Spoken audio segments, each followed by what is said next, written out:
Yung carbonara. Sarap, ha? Talaga? Mukhang nakukuha mo na yung recipe ng mami mo, ha? Masyadong maraming spices at basil. It's too much for a carbonara. Ganun But it's ba? okay. It's okay. See, told you. Sandali lang po, tatawagin ko sa ate. Mawalang galang na ho, Mr. and Mrs. Saavedra. Senny, anong ginagawa mo dito? Alam mo kung bakit ako nandito. Lalo na ikaw, Mrs. Saavedra. Alam ko mahirap ang pinagdadaanan nyo ngayon, pero sana naman, huwag niyong gagamitin yun laban sa akin. Hindi ako kasing yaman ninyo. Pero sana respetuhin ninyo ko, hindi yung binabastos niyo ako sa likuran ko. Anong sinasabi mo? Hindi ka namin binabastos. Ah, talaga?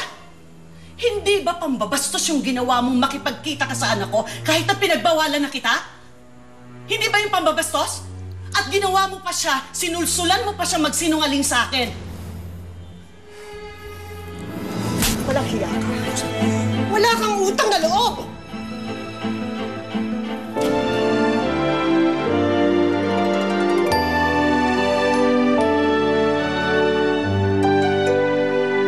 Nagsinungaling ka na naman. Hindi mo na naman sinunod ang nanay mo. Sa puntong ito, parang mas kinakampihan mo pa at pinapaboran mo pa si Ma'am Roxanne kaysa sarili mong ina. Tantanan niyo ang anak ko, tigilan niyo kami! Utang na loob! Walang hiya kang arrogante ka! Get out of my house! Alis ako! Lumayas ka! Huwag ka magpapakita!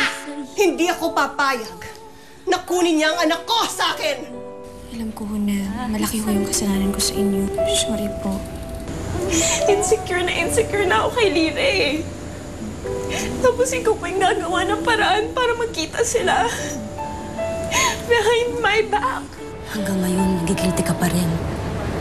Nagigilty ka sa ginawa mo kay Angeline noon. Tuwing nakikita mo mga magulang niya, kinukurot ka sa konsensya mo. Tama? Gusto kong matanggal sa trabaho si Zenny at gusto kong tanggalin mo siya. Dahil kaibigan mo kami. Pag-ibig mo'y makamit.